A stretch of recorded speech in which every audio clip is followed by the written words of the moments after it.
Recientemente la reconocida empresa Gallup, que es una empresa que se dedica a hacer trabajos de estudios de mercado, a hacer encuestas, a ver las tendencias sociales y otorgárselas a las empresas, obviamente es una empresa lucrativa, hizo una encuesta y la encuesta arrojó un resultado que me llamó mucho la atención porque se hizo la encuesta a adolescentes entre 12 y 17 años, los cuales el 51% de ellos ante la encuesta contestaron que no podían nombrar a ningún héroe en su vida. Que de hecho no podían mencionar una persona a la cual los inspirara para ser ejemplo para ellos y seguir los pasos de su vida. Y este concepto es muy triste, aunque sabemos que la adolescencia es una etapa difícil, la mayoría de los adolescentes tienen un héroe, tienen una inspiración, tienen alguien a seguir. Pero casualmente todos estos adolescentes que fueron entrevistados no tenían, el 51% de esos adolescentes no tenían un héroe, no tenían un patrón de vida a quien imitar y a quien seguir. Y es que la verdad es que los héroes están escasos. Vivimos en una sociedad donde las características de los héroes no son celebradas como lo eran. A mí me tocó un tiempo donde los héroes eran extraordinarios, ¿no? Todavía me tocó la televisión blanco y negro y yo veía a Superman en blanco y negro y era todo un escándalo ver estas caricaturas o ver estos programas de un hombre real que figuraba un héroe. Pero actualmente, más bien lo que tenemos por medio de los medios masivos no son héroes, sino son estrellas. Son celebridades. Y necesitamos héroes en la vida, porque los héroes nos ayudan a modelar nuestra vida, nos ayudan a construir carácter, nos retan a crecer, nos retan a ser mejores. Y si nos preguntamos entonces, ¿qué hace a un héroe? ¿O qué características tiene un héroe? Y el día de hoy vamos a ver 3 características únicamente, aunque un héroe puede tener muchísimas más características. Yo creo que 3 son la columna vertebral de la vida de un héroe. La Biblia nos habla de, por ejemplo, para Dios, quiénes son los héroes. Y Él lo dice ahí en sus bosquejos y en pantalla: los justos de la tierra son mis verdaderos héroes. Ellos son mi deleite. Entonces, basado en esto, en lo que dice Dios, que dice los justos en la tierra son mis verdaderos héroes, vamos a ver 3 cosas que hacen los hombres justos, los hombres que han decidido ser héroes. Hay un dicho por ahí que dice: dime con quién andas y te diré quién eres. Y a mí me gustaría imitar un poquito este dicho y decir también, bueno, dime quién es tu héroe. Y te voy a decir en quién te vas a convertir. Cuando no tenemos héroes, lo que está sucediendo en realidad es que no tenemos muy claro qué valores tenemos. ¿Cuáles son los patrones de vida que vamos a seguir? Y si no tienes héroes cuando eres adolescente, cuando eres joven, inclusive cuando eres adulto, entonces tendemos a tomar malas decisiones. Entonces necesitamos héroes, pero también una parte muy importante es que necesitamos convertirnos en héroes para otros. Y seas hombre, seas mujer, seas padre, seas madre o seas hijo, el día de hoy el reto es de que tú te conviertas en un héroe o felicitarte porque ya lo eres. Actualmente tenemos una imagen de héroes que, decía yo hace un momento, los medios masivos nos dan, pero este tipo de héroes realmente son celebridades. Nuestra cultura está llena de celebridades, de artistas, de personas famosas, no precisamente de héroes, porque las diferencias entre un héroe y una celebridad son completamente diferentes y completamente en polos opuestos. Las celebridades buscan la imagen y la fama, es como debe leer su bosquejo. Las celebridades buscan su imagen y su fama, autopromoverse, verse bien, quedar bien, y esto los hace sentirse bien. Pero los héroes buscan construir carácter, buscan demostrar carácter. Las celebridades son famosas por las cosas que sacrifican, pero son famosas por las cosas que sacrifican para sí mismos. Vemos a los artistas con unos cuerpos espectaculares, ¿no? Unos hombros gigantes, súper fuertes y hacen grandes sacrificios para llegar ahí. Pero los únicos que se benefician de esos sacrificios son ellos mismos. Y las celebridades, el objetivo de sus sacrificios es para ellos mismos cosechar de ellos. Pero los héroes son los que sacrifican en beneficio de otros. Las celebridades quieren que todas las personas los sirvan, que todos los atiendan, quieren ser el centro de atención, pero los héroes se enfocan en servir a las demás personas, muchas veces pasando en el anonimato. Y el día de hoy yo quisiera enfatizar estas tres cualidades o estas tres características que, como decía hace un momento, pienso yo que son la columna vertebral de lo que es un héroe.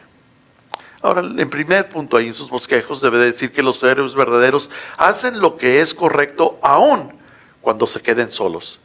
Y los héroes no son héroes porque hacen lo que los demás hacen.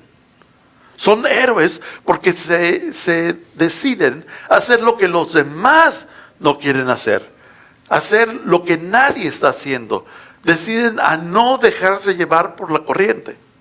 Hace ya algunos años, exactamente deben ser arriba de 30 años, tuve la oportunidad de hacer un viaje precisamente a una conferencia de liderazgo de las iglesias, y ahí en el estado de Oregon, en la ciudad de Portland. Fueron varios días y el último día me desocupé temprano y decidí tomar un tour de las cosas más sobresalientes de Portland. Y entre las cosas más sobresalientes era ir a la montaña y ir a ver el río, y la montaña estaba nevada y el río estaba helado, y yo me preguntaba qué hay de espectacular aquí, me estaba congelando, y nos dicen, vamos a ver el conteo de los salmones. Y yo dije, órale, pues, ¿cómo lo hacen? ¿Con una compu o con algo así? Y no. Llegamos ahí a como una represa donde se hacía angosto el río y lo obligaban a pasar por un pedazo pequeño, y en esa como represa había un subterráneo con una gran ventana donde veíamos cómo el agua pasaba. Y entonces ya nos pasan a todo el tour, todo un camión, y nos ponen enfrente de una ventana chocolatosa, así que pues yo no se veía nada, ¿no? Y yo decía, pues ¿cómo vamos a ver aquí a los salmones y cómo los cuentan? Y había un señor sentado en una silla así, ¿no? Con una libreta ahí para contar a los salmones. Y yo veía cómo pasaba la corriente, y pasaba así, se veía la corriente, una turbulencia impresionante, con basura, con troncos, con espuma, y de repente también veías hasta unas criaturas pasar por ahí, y yo decía, pues ¿cómo le van a hacer para contar a los salmones, no? Y yo no veo a este cuate muy activo, y ahorita van a pasar como 20, ¿y cómo va a saber cuántos fueron? 20. Y mientras yo estaba observando así, pensando, burlándome del conteo de los salmones, de repente al principio de la ventana empieza a pasar un pez como de este tamaño, a una velocidad que parecía cámara lenta, ¿no? Pero porque venía en contra de la corriente. Y el pez venía y no se movía lo suficiente tiempo. Iba el pez así, que el cuate que estaba en su banquito se levantó, agarró una cinta, lo midió, lo vio, le veía los ojos, le veía la cola, le veía la panza, y tomaba notas y iba caminando. ¿Qué le pasa a este cuate, no? Y resulta que ya le pone 1. Y va y se sienta, ¿no? Interesante. Como a los 3 minutos pasa otra cosa de ese tamaño, ¿no? Y el cuate lo mide, y ahí va tomando sus notas. Pero más fue mi sorpresa que el cuate lo iba viendo, y pasa un tronco y ¡fras! Se lleva al pobre pececito, ¿no? Por allá hasta la orilla de la ventana. Y no sé cómo le hizo el pez, que se logró recuperar, se puso de ladito y empezó a nadar otra vez en cámara lenta, ¿no? Y el cuate lo estaba viendo y lo estaba apreciando, y ve cómo se pasa. Entonces este hombre contaba cada uno de los salmones porque pasaban contracorriente a muy baja velocidad. Contra todas las cosas, contra todos los objetos naturales, contra toda la basura que iba en este río cuesta abajo, estos salmones tenían un objetivo y no había nada que los iba a detener. Y ese objetivo no era nadar contra la corriente, sino era llegar a su meta. Ya nos explicaron que llegan a un lugar y hasta arriba donde ya no hay corriente, ponen sus huevos y se reproducen, ¿no? Pero eso me dejó un gran ejemplo de por vida. Esto pasó hace 30 años y puedo recordar con precisión y claridad lo que ocurrió ese día. Porque ejemplifica perfectamente bien lo que hace un héroe. Y un héroe camina en contra de la corriente. No se deja influenciar por las situaciones que le están rodeando, ni se deja presionar por las corrientes laborales, por las corrientes sociales, por las corrientes inclusive familiares, como lo vamos a ver dentro de un punto. Simplemente ellos tienen un enfoque y dicen, voy a hacer lo que está correcto. No importa si voy nadando solo. Y el salmón tiene una característica muy importante, y es que nadie lo está acompañando en este viaje. No es como los gansos que hacen una parmada y todos van en forma de flecha, y el de enfrente va cortando el viento para los demás, y los de atrás lo van animando, y cuando se cansa el de enfrente se va hasta atrás, y toda esta historia de los gansos que se ayudan y se empujan. Y bueno, los salmones no la tienen, ¿no? O esta historia de grandes parmadas, o como se llaman, ganados, o agrupaciones de animales en África que corren juntos, y los leones no se les acercan porque son tantos que tienen miedo de ser atropellados. Bueno, el salmón no tiene ningún amigo, ninguna protección, nadie camina con él, él va nadando solo. Y nosotros tenemos que tomar este reto, porque si verdaderamente queremos tener las características de un héroe, como hijo, como padre, como madre, debemos de entender que hacer lo correcto muchas veces nos va a dejar solos. El hacer lo correcto no nos va a hacer populares, no nos va a hacer la persona número uno. Muchas veces el no pretender o el no querer aventarnos una tranza en la empresa, en vez de ayudarnos, nos va a afectar. Y nos vamos a quedar muchas veces solos. Y la Biblia dice, no te dejes llevar por la mayoría en su maldad. En su maldad. Otro pasaje en sus bosquejos que me llamó muchísimo la atención, habla sobre la vida de David y los guerreros de David, y empieza a hablar de ellos, de las cosas extraordinarias que hicieron. Pero hay algunas características que rápidamente quiero ver con ustedes, y dice ese pasaje, estos son los nombres de los guerreros más valientes, o sea, los héroes, los heroicos de David. El primero era Jesobeam, y luego más adelante habla de Eleazar, hijo de Doida, y no dice nada de este cuate, ¿no? Y luego dice Sama, hijo de Ege, de Arar.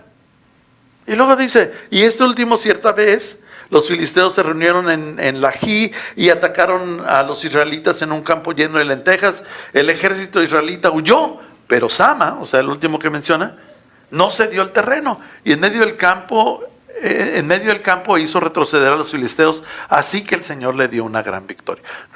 Y yo quiero hablar no de los héroes que están aquí, sino de los que aparentemente no eran héroes, de los papás de estos héroes. Porque normalmente cuando la Biblia habla de unos padres de una persona, menciona las proezas que han hecho, y aparentemente estos padres no eran hombres que habían hecho grandes proezas. De hecho, desconocemos sus vidas por completo. No sabemos de dónde vienen, quiénes eran, o si hicieron algo, o si no hicieron algo. Pero ¿qué tal si no eran buenas personas? ¿Qué tal si no eran buenos padres? ¿Qué tal si en vez de hacer lo correcto habían decidido hacer las cosas incorrectas? Y yo quisiera solamente tocar este punto de una manera muy breve, porque somos un producto de lo que nos enseñaron en casa. Pero hay cosas que aprendimos en casa que no son correctas. Hay hábitos que hemos heredado simplemente porque en casa se practicaban. Y hay situaciones a las cuales tenemos que frenar y parar y decir no. A lo mejor tú vienes de un hogar donde tu papá te abandonó, y en tu mente piensas que eso sería algo sencillo de hacer. A lo mejor en casa tú fuiste un hijo que no fuiste el mejor tratado, que un día tu papá te dijo, ¿sabes qué? Pues ya estás grandecito, vete a chambear y te pagas tu carrera. Y resulta que estabas en la secundaria, ¿no? A lo mejor sufriste algunos maltratos y unas golpizas, y crees que ese es el parámetro correcto para el día de hoy ser papá, o para el día de mañana criar tus hijos. Pero necesitamos conocer la verdad. Un poquito más adelante en sus bosquejos dice: no imiten las conductas ni las costumbres de este mundo. Más bien, dejen que Dios los transforme en personas nuevas.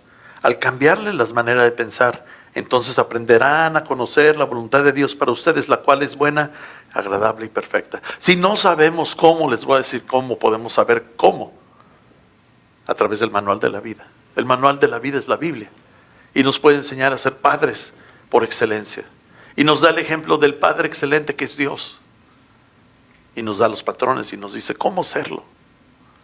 Pero entonces tenemos que tomar una decisión de decidir hacer lo correcto.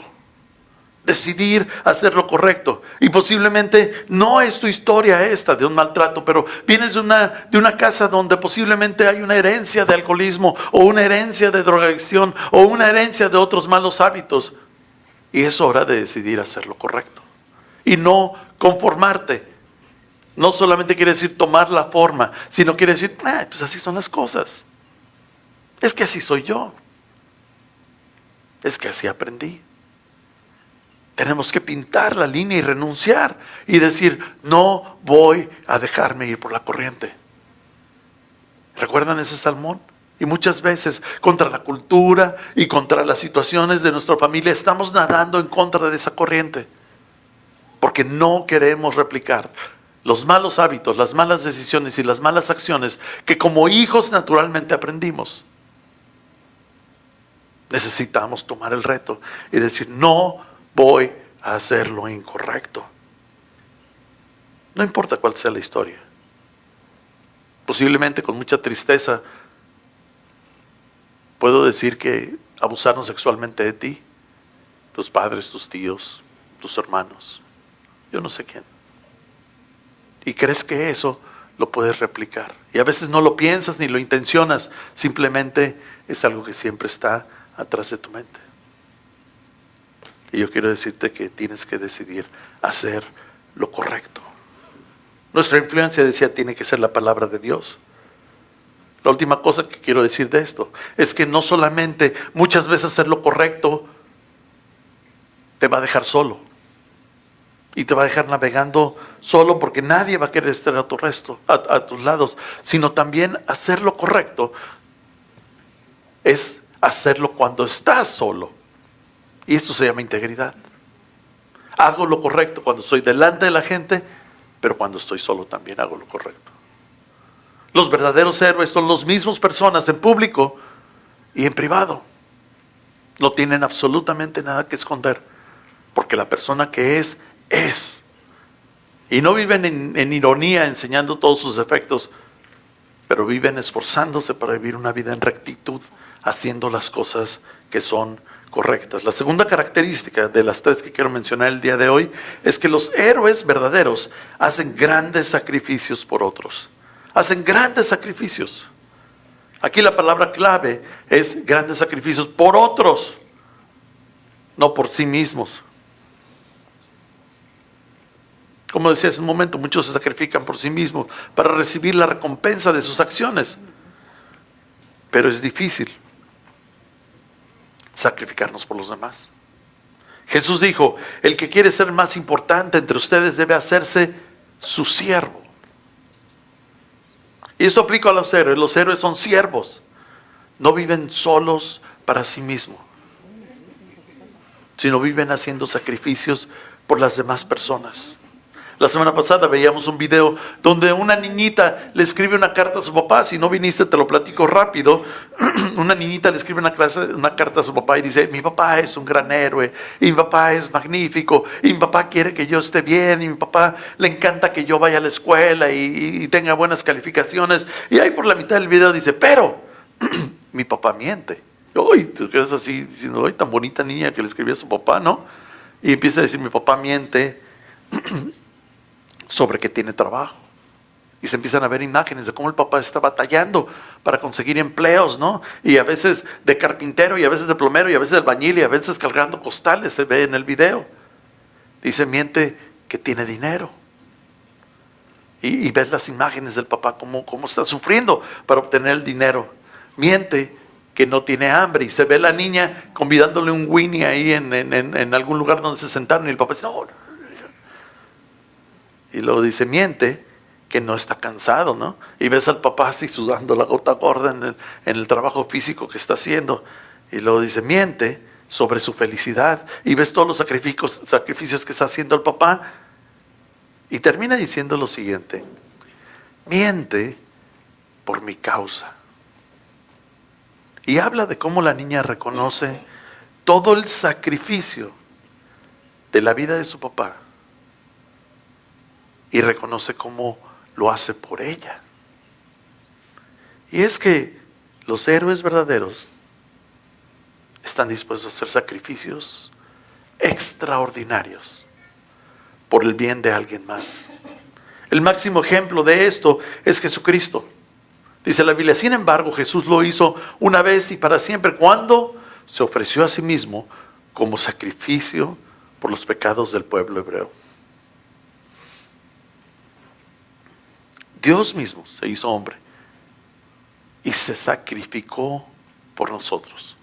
Pagó con nuestra vida. Pagó con su vida por nuestra vida. Un enorme sacrificio. Otra cosa es que muchas veces pensamos en sacrificios y pensamos en cosas extraordinarias, muy notorias. Pensamos en arriesgar la vida, aventarnos un clavado, salvar a una persona, olvidarnos de nosotros mismos, hacer un enorme sacrificio. Pero hay grandes sacrificios que no son muy notorios. Y la Biblia nos habla de estos sacrificios y dice, si le dan siquiera un vaso de agua fresca a uno de mis seguidores más insignificantes, les aseguro que recibirán una recompensa. A veces es un gran sacrificio frenarte en tu carro y bajarte a convidarle un vaso de agua a una persona ahí tirada. A veces es un gran sacrificio en medio de la lluvia pararte y ayudar a una señora a arreglar la llanta de su carro. A veces es un gran sacrificio tomarte 2 horas de un día e ir a un asilo de ancianos y visitar a unas personas que han sido olvidadas por su familia, que por ser viejos y posiblemente ya no útiles, simplemente pagan una cuota y se olvidan de ellos. A veces creemos que los grandes sacrificios nada más son eso de la imagen que tenemos de aventarnos un clavado y salvar a alguien de ser atropellado. Pero nunca sabemos que un sacrificio de ofrecer una palabra de aliento, un sacrificio de no ahorrarnos palabras, un sacrificio de ofrecer un abrazo, un sacrificio de ir a un funeral y tomar la mano de aquel que perdió su ser querido, un sacrificio de tomar unas monedas y dárselas a una persona en la calle. Lo vemos como algo insignificante. Pero la Biblia, Dios, dice que tanto sacrificio es eso. Tanto sacrificio es estas cosas que Dios lo menciona y dice, ¿sabes qué? En esas pequeñas cosas yo te voy a recompensar. Porque cuando hacemos verdaderos sacrificios, imitando un acto heroico, no nos importa ser vistos. Nos importa la diferencia que podemos hacer en la persona. No nos importa recibir agradecimiento o que nos vuelva a ver esa persona beneficiada. Lo que nos importa es hacer una diferencia. La Biblia dice, hablar a favor de los que no pueden hablar por sí mismos garantiza justicia para los abatidos. Sí, habla a favor de los pobres e indefensos y asegúrate de que se les haga justicia. Y a veces somos retados por ese tipo de sacrificio y nos encontramos en nuestra vida tan cómoda y en nuestra vida tan particular, donde estamos concentrados en hacer sacrificios, sí, por nuestros hijos, sí, por nuestra casa. Pero Dios no nos ha llamado a tener un sacrificio de 4 paredes únicamente enfocado en nuestras vidas o en la vida de las personas que más nos interesan.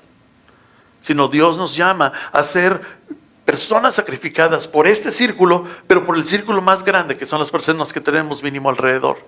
Y por inclusive los que ni siquiera conocemos. Y pudiera hablar mucho de todo esto de acción social, pero solamente por ver la columna vertebral de un héroe estoy mencionando esto. Y el tercer punto que quiero mencionar sobre la columna vertebral de los héroes es que los héroes verdaderos se arriesgan. Tenemos la imagen del héroe que se avienta el clavado para salvar a alguien que está a punto de ser atropellado por el tren, o alguien que se avienta al agua helada con tal de salvar a otro. Tenemos estas imágenes de que se arriesgan. Y sí, es una característica muy importante de los héroes. Están dispuestos a desafiar las probabilidades. Están dispuestos inclusive a ser rechazados. Están dispuestos a no tener éxito. Están dispuestos a ser criticados con tal de cumplir su meta. Y otra vez, viene a mi mente la imagen de ese pez nadando. Tiene una meta, tiene un lugar a donde llegar y está dispuesto a todo. Muchos de estos peces no llegan. No llegan porque pasó un tronco y se los llevó y ahí quedaron. No llegan porque están nadando cuesta arriba y son presas fáciles para los animales que comen salmón, ¿no? Como los osos, los están esperando casi nada más con la boca abierta. Y solito el salmón brinca y les cae en la boca. Yo creo que hemos visto muchas imágenes de ellos. Sin embargo, no se detienen.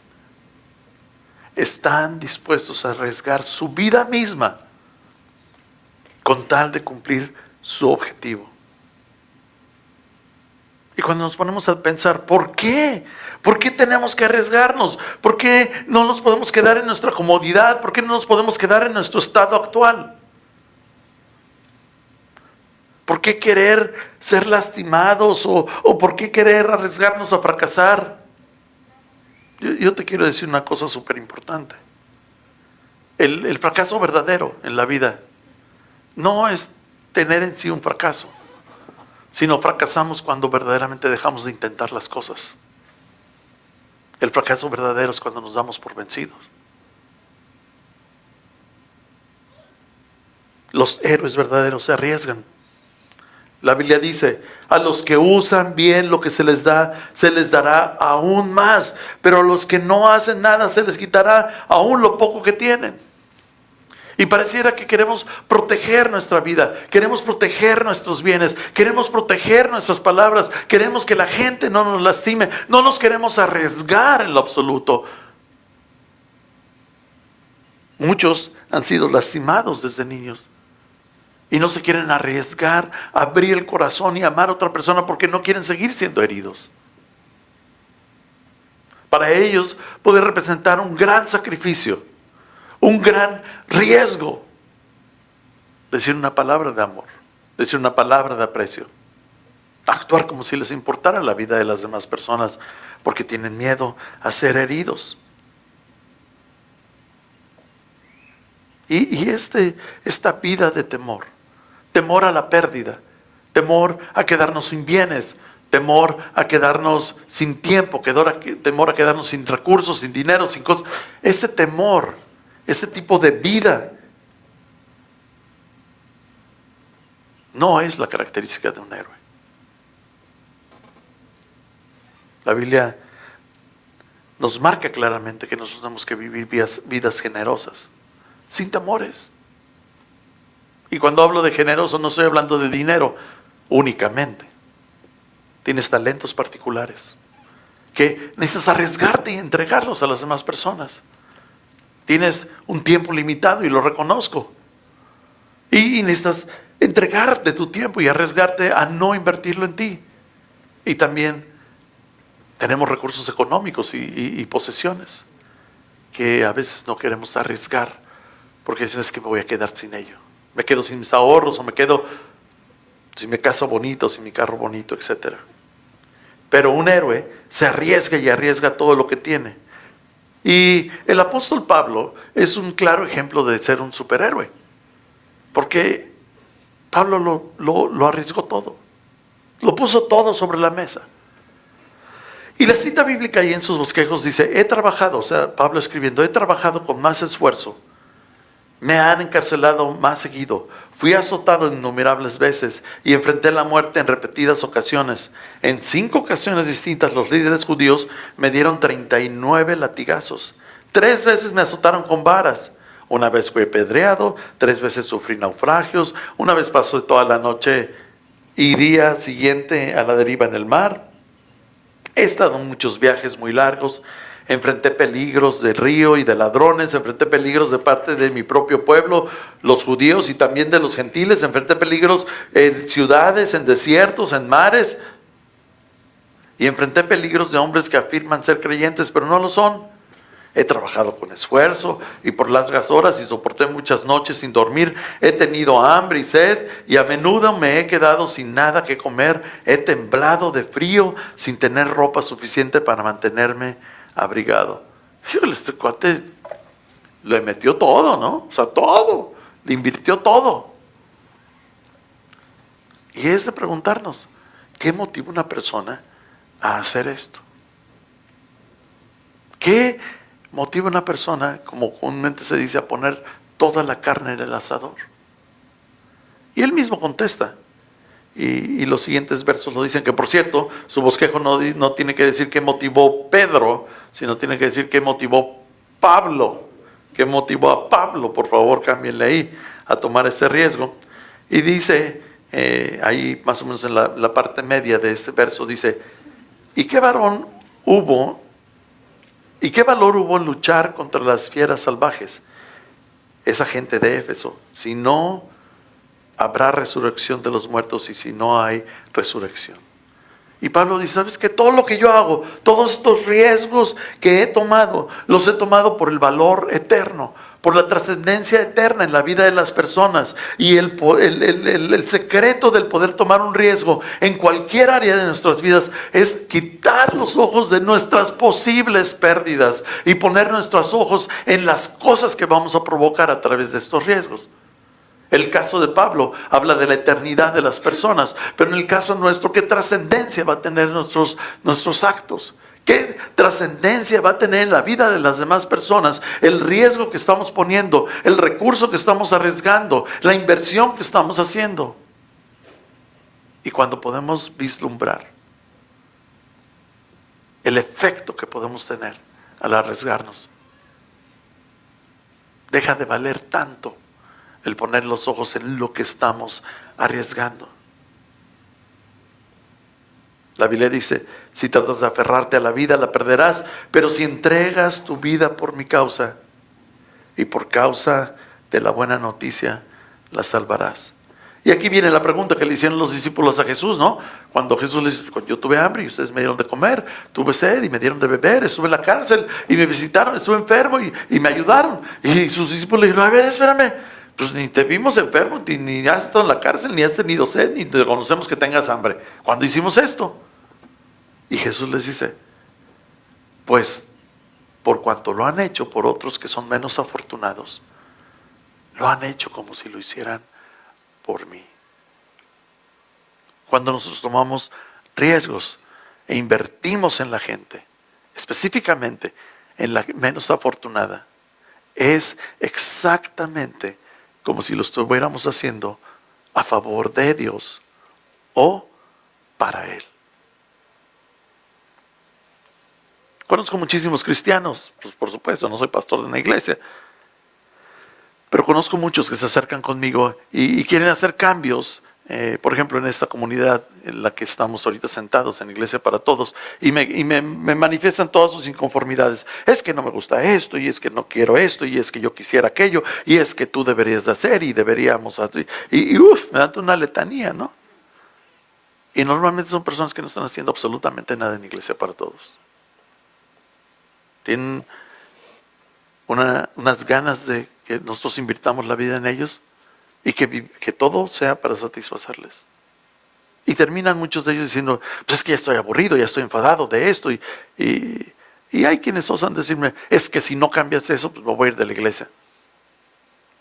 Y entonces yo les digo lo siguiente, estás aburrido y estás enfadado y estás inconforme porque no estás haciendo nada por nadie más que por tú mismo. Porque Las vidas que se concentran en sí mismos producen un enfado, producen una insatisfacción, producen un aburrimiento. Las vidas que no toman riesgos.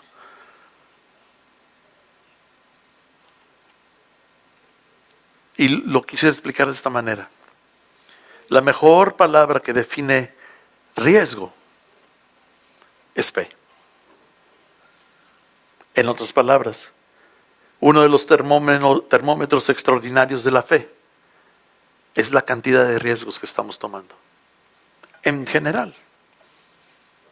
Y en específico, la cantidad de riesgo que estamos tomando en las demás personas. Y a lo mejor tú crees que nada más estoy hablando de las cosas materiales. Pero ¿cuánto nos estamos arriesgando en creer en las personas? ¿Cuánto nos estamos arriesgando en dar segundas, terceras, cuartas, quintas oportunidades? ¿Cuántos nos estamos arriesgando a invertir de nuestras vidas en la vida de otros, en caminar de la mano con otra persona, en esforzarnos por hacer mejor a las personas que nos rodean? ¿Cuántos nos estamos arriesgando en salir de casa y hacer el esfuerzo que cada persona que nos encontremos en el camino sea una mejor persona únicamente por haberse encontrado con nosotros? Y no me refiero nada más a mejorarlo y instruirlo, sino me refiero a que sea una persona con más esperanza, con más felicidad, que sea una esperanza verdadera en sus vidas, que nos paremos en la brecha con ellos. ¿Cuántos de nosotros estamos dispuestos a tomar estos riesgos? Muchos nos dicen: ay, es que ustedes en Iglesia para Todos reciben una bola de personas que son así y son allá y ya hicieron y ya dijeron y nosotros les decimos: ¿y eso no es la iglesia? ¿Eso no es lo que deberíamos estar haciendo? ¿No deberíamos estarles dando oportunidad a las personas, creer en las personas, amar a las personas y poner a chambear a las personas? Este es el objetivo. Los verdaderos héroes hacen lo correcto, aun cuando lo hacen solos. Y hacen lo correcto cuando están solos. Sirven a los demás con grandes sacrificios. Toman grandes riesgos con tal de lograr estas dos cosas. Se arriesgan para hacer lo correcto y se arriesgan sirviendo a los demás con grandes sacrificios. Yo quisiera pensar que todos aquí tuvimos padres con esas características de héroes. Pero aún quisiera pensar que todos los que estamos aquí, que somos padres, tenemos esas características o las queremos desarrollar en nosotros. Y otra vez, padres que tomamos grandes riesgos con tal de hacer lo correcto y con tal de servir a nuestros hijos con grandes sacrificios. En el tema de nuestros hijos. Y la Biblia nos da una parábola, y es lo último que está en sus bosquejos. Una historia que Jesús platicó. Y dice esa historia que un hombre rico que tenía muchas cosas iba a salir de viaje y entonces toma su dinero y le da 5,000 monedas de su dinero a uno de sus administradores y le da 2,000 a otro de sus administradores y 1,000 a otros de sus administradores y dice: administrenme esto, yo me voy, luego regreso y hacemos cuentas. Y se va este hombre y regresa a su ciudad un tiempo después y llama a sus 3 administradores y le dice a sus administradores: a ver, el de 5,000 monedas, pásele por acá, ¿qué hiciste con mi dinero? Y le dice el de las 5,000 monedas: pues yo lo dupliqué y aquí tú me dices 5,000, aquí están 10,000. Y luego, a ver, el de las 2,000, venga para acá. Y viene el de las 2,000 y dice: tú me dices 2,000 monedas, yo te estoy entregando 4,000. Y manda a traer el de las 1,000 monedas y el de las 1,000 monedas dice: tú me diste 1,000 y aquí te dejo 1,000. Y dijo: ¿cómo? Sí, pues yo tenía miedo de perder tu dinero, de perder tu inversión, de quedarme sin nada. Y entonces yo decidí mejor esconder tu dinero. Hice un agujero y lo metí ahí. Y su jefe le dice: a ver, espérate. O sea, ni al banco lo metiste para que pusiera un mínimo interés. Y entonces, ¿saben qué? Agarren esas monedas y dénselas al que me dio 10,000, porque él sí sabe administrar lo que le di. Y dice la Biblia: entonces dijo a sus ayudantes: quítenle a las 1,000 monedas y désenlas al que tiene 10,000. Todos los que somos papás aquí Dios nos ha dado hijos a administrar. No son nuestros, son de Él. Y nuestra tarea es hacer de ellos, si lo pudiéramos ejemplificar, 10,000 monedas de oro. Es construir sus vidas, edificar sus vidas, invertir en sus vidas, forjar sus vidas, arriesgarnos en sus vidas, hacer lo correcto en sus vidas, con nuestro ejemplo. Tomar grandes riesgos en ellos. Porque, quiera o no, el dueño un día nos va a preguntar, ¿qué hiciste con lo que te di? Ojalá nosotros seamos de estos siervos que dijimos, pues me diste esto y resultó esto. Hace algunos años, en el Día del Padre, mi papá nos llamó a todos sus hijos. El que no sepa quién es mi papá es el señor que se ganó por ser el papá más adulto. Y él nos dijo, ¿saben qué, hijos? Yo sufrí mucho de niños. Mi papá me abandonó, pero mi mamá, cuando crecimos, con muchos esfuerzos compró una casa tipo Infonavit y la vendió la casa cuando éramos adultos y me dio a mí la mitad del dinero del que vendió su casa y le dio a mi hermana la otra mitad. Gracias a este dinero dejamos de vivir nosotros, mi familia, Gerardo, Sergio, mi mamá y mi papá, dejamos de vivir en el cuarto de servicio de una azotea. Ahí era donde vivíamos de niños. Y gracias a ese sacrificio que hizo mi abuela, mi papá pudo comprar una casita también de tipo Infonavit. Y mi abuela dejó de tener casa y se fue a vivir con mi tía. Y entonces él me platicaba esto. Y nos platicaba a todos sus hijos, que él tiene 6 hijos también. Y nos decía, pero algo ocurrió. Porque su abuela nos dijo, cuando le preguntamos, ¿por qué? ¿Por qué vendes tu casa y no las das? ¿Y por qué haces esto? Y él les dijo, porque yo no quiero que ustedes empiecen de donde yo comencé. Yo comencé en el piso, de nada, de ser una mujer abandonada por sus papás y de ahí principié. Y yo no quiero que ustedes empiecen ahí abajo. Yo quiero que empiecen donde los estoy dejando. Y ese día él nos hizo un regalo que hizo la vida más fácil a mis hermanos y a mí. Y nos dijo, yo no quiero que ustedes empiecen desde abajo. Quiero dejarlos donde yo estoy terminando. Y esas palabras impactaron mucho mi vida. Porque es un reto para cada uno de nosotros. Cuando pensamos en nuestros hijos, debería de ser nuestra meta dejarlos donde nosotros estamos terminando. Ser una plataforma para que ellos despeguen de aquí.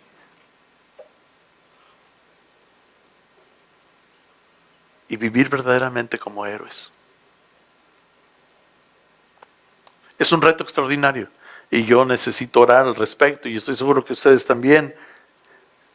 Porque representa vivir una vida llena de sacrificios. Pero esos sacrificios son una enorme inversión. Por último, el mayor ejemplo que la Biblia nos da de Dios. Jesucristo nos presenta a Dios no como un Dios lejano, sino como un Dios cercano. Y nos dice, desde ahora ustedes le van a llamar a Dios papá. Y a lo mejor tú no tienes el concepto de un papá bueno en tu vida. Pero yo quiero decirte que la Biblia te presenta a un padre que estuvo dispuesto a dejar toda su comodidad para entregar su vida por ti. Que ha hecho todo lo posible para tener una relación personal contigo. Dice la Biblia que Él vino a buscar lo que había perdido. Él no se esperó a que tú fueras o lo buscaras o intentaras pensar sobre Él. Él siempre ha estado contigo, siempre ha estado a tu favor. Pero como muchas veces lo hemos dicho aquí, Él quiere habitar en tu interior. Y Él quiere mostrarte en carne propia lo que es tener un Padre bueno. Ojalá sea el día de hoy el que decidas permitirle que sea ese Padre que no tuviste. O ese Padre que siempre deseaste. o simplemente gozar de una relación personal con Él. Entonces quisiera yo terminar con una oración por todos nosotros, y dentro de esta oración yo te voy a invitar a que tú le des esta oportunidad a Dios de ahora habitar en tu interior. Y quisiera invitarlos a que cerremos nuestros ojos por un momento y le digamos a Dios, en nuestro corazón, nada más en tu mente, escucha lo que voy a decir. Padre, yo entrego la vida de mis amigos y la mía. Aquí habemos padres, habemos hijos, habemos esposas, hay hijas. Te pido por cada uno de nosotros que nos ayudes a tomar el reto de ser héroes, de arriesgarnos a hacer lo correcto y a invertir sacrificadamente en la vida de los demás. Necesitamos de ti para lograr esto. Y si usted jamás ha invitado a Dios a venir y habitar en su interior, le pido que haga esta oración y le diga a Dios en su mente: Dios, ven a mi interior. Pensando, he visto que sí, has estado siempre ahí a mi lado. Siempre has estado a mi favor. Pero ahora quiero invitarte a que vengas a mi interior. Te abro la puerta de mi vida. Hay muchas cosas que aún no comprendo ni alcanzo a poder deshebrar. Pero yo te quiero en mi interior, haciendo una diferencia. Entonces yo quiero decirte que acepto el regalo de Jesucristo. Que Él murió en mi lugar. Siendo un héroe para toda la humanidad, murió en mi lugar. Para que yo no tuviera que pagar por mis errores. Acepto este regalo. Te pido perdón porque me he equivocado mucho. Y me comprometo contigo a vivir de acuerdo a tus principios, de acuerdo al manual de la vida, de acuerdo a la Biblia. Ayúdame, Señor. En el nombre de Jesús. Amén.